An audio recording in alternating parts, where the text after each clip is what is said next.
You are a JC1 and you have to pick your subject combination. And that's precisely what I'm going to do with you today. But first, this is your from Vantage Tutor, a class above the rest. And in today's YouTube video, I'm here to help the JC1 and their parents in the selection of the A-level subject combination. I get it. It is a very arduous process. You don't seem to have much knowledge, your parents didn't go to a JC, and your seniors seem to just tell you stories to boost their ego. And that's precisely how I felt when I was a student as well. And to prevent you from feeling the very same way, I am here to provide you with a full guide on how to select your subject combination. And in this video, you are going to learn three main things. Number one, the overview of your subject combination. Number two, the calculation of the rank points. And then, as always, a story from me, a case study of who else from my very own subject combination. Yes, mistakes were made. Firstly, every A-level student in Singapore is supposed to take 7 subjects. Your 3 core subjects known as H2, and then your English in the form of your H1 general paper, followed by your mother tongue and then your project work. On top of that, every student will be invited to select one elective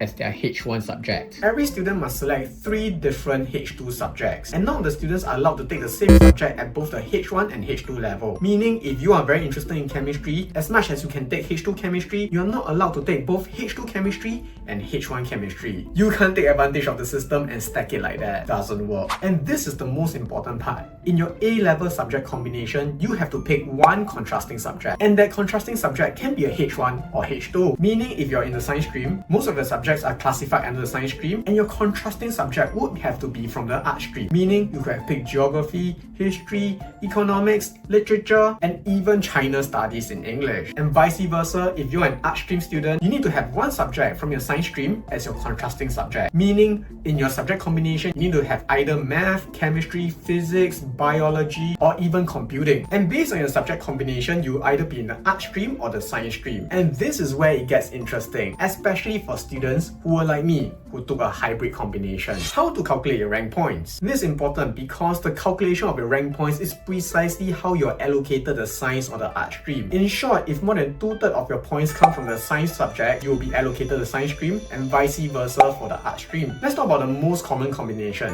PCME. H2 physics, H2 chemistry, H2 math, and maybe H1 econs. You can see very clearly that H2 math, H2 physics, and H2 chemistry are part of your science stream, and therefore there is no question. This student is part of the science stream, and the H1 subject, the contrasting subject, is economics. Now that we understand a bit more about the rules of the game, how do we actually win the game? How do we score in this game? Very simply, your H2 subjects are given 20 points when you score an A. After that, it goes through a deduction of 2.5 for every subsequent lower grade. While the H1s would just be half of the merits of the H2. Now, disclaimer, this is not official information. The only information that the MOE website has given is that an A is worth 20 points for a H2 and 10 points for a H1. Everything else is a guess. No real data on that. And therefore, if you refer back to the 7 subjects we have spoken about, how do we get the total score? Each H2 is worth 20 points and your GP is only worth 10 points. What about your mother tongue? What about the H1 elective? And what about your project work? Since 2024, project work is given a pass or fail grade so that students will have more agency in terms of what they want to research and put it into the real world. And therefore, unlike their seniors, it doesn't constitute any rank point. Here comes the interesting part. Your mother tongue and your H1 elective. Your H1 elective and mother tongue will be put into use if it helps you improve your overall score. Meaning, if you look at the 4 core subjects that we have spoken about, the 3 H2 and 1 GP, that will constitute for 70 points. And out of this 70 points, if I were to add in mother tongue or my H1 elective, it will be out of 80, and then I'll calculate the new total score out of 80 before denominating back into 70 rank points, and then we'll do a comparison of taking the 4 subjects versus the 5 or even the 6 and seeing which score will give you a better outcome. And then that will be the score used as your university admission. And therefore, some students, some parents will ask, that means I don't have to take my H1 seriously? Kind of, because if you ask any of the seniors since 2024, they will tell you that most of them passed their project work. It takes something really special to fail. And for the seniors who just started on the H1 elective in the 2025 A levels, meaning the J2 in 2025 who have taken H1 econs or H1 math or geography, a lot of them rather devote their time into studying for their H2. In fact, I heard some of them even skip the paper. Crazy, right? I know, sounds very confusing. Let me demonstrate it to you. And how best to demonstrate?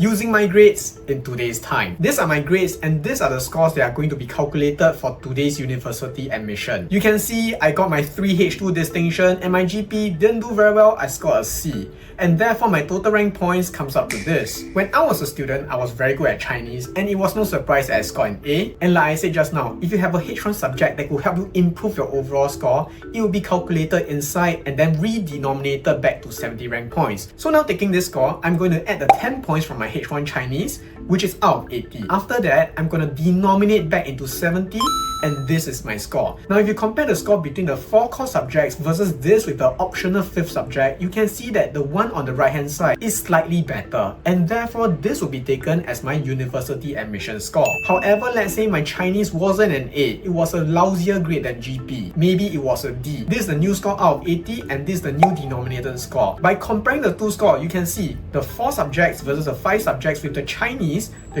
one does worse and therefore this will not be used for your university admission score and instead they will just stick to your 4 core subjects, 3H2 and your 1 GP, and that will be the university admission score you'll be using to enter into a university. In other words, most of your score will still come from your 3H2 and therefore ideally your best performing subject should be a H2 so that you get the highest possible score in order to enter the ideal university that you're looking to join. So I hope that clears everything up. And in case you don't know, one of the most popular subject, one of the most sought after subject in your A levels is H2 Math and H2 Chem.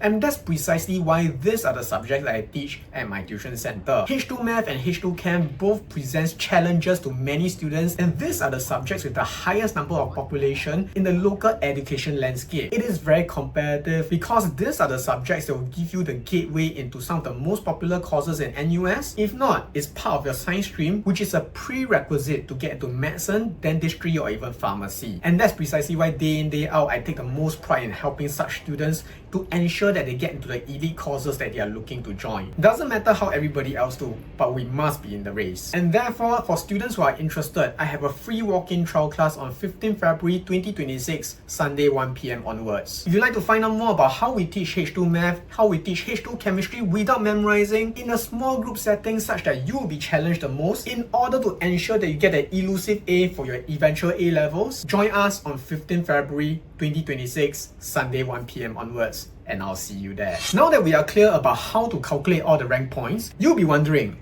how did I pick my subject combi? When I was in secondary school, I was privileged enough to be given triple science. However, my teachers were not the most competent and therefore I did not feel very much interested and passionate about the science subjects that were being taught to me. But I understood for me to stand a chance to enter one of the most prestigious courses, I would need at least one H2 Math and maybe a H2 Chemistry. But I knew for sure I wasn't interested in taking H2 Physics. Engineering was not necessarily my thing and therefore I opted for H2 Econs. Even though I had no background, I was kind of interested to find out how the economy will work and it would be a breath of fresh air compared to taking another science subject. And here's the mistake, and this is especially important in today's context. Your H1 elective is not going to be part of your 70 rank points calculation and therefore in a way, you can choose a subject that genuinely piques your interest. Because there are seniors from 2025 who did not even attend the H1 A-level paper because they felt it was a waste of time, might as well consider this H1 as a subject for you to take out of curiosity so that you expand your horizon. And back then I knew maybe I was not such a good science student, I'm more of a half-half, I'm more of a hybrid student. And that's precisely what I did. In the end, I settled for H2 Math, H2 Chem, H2 Econs and H1 Physics, even though I felt I should have taken H1 Lit. And back then my concern was H1 elective is going to be part of my 90 rank point calculation and I don't want to take a subject that I would not be too confident in. At least in physics, I can do decently well. But Lit, I got no background. But times are different now. Feel free to pick a H1 of any subject, of any interest that seem to draw you in. Go for it, you will not regret it. And this is the perfect opportunity to find out whether you understood my guide in the past 10 minutes. Am I a science or an art student? Let me know in the comments. I hope this guide helps. Don't forget to like, share and subscribe. Nothing else. This is Yao Le from Vantage Tutor. A class above the rest. Take care.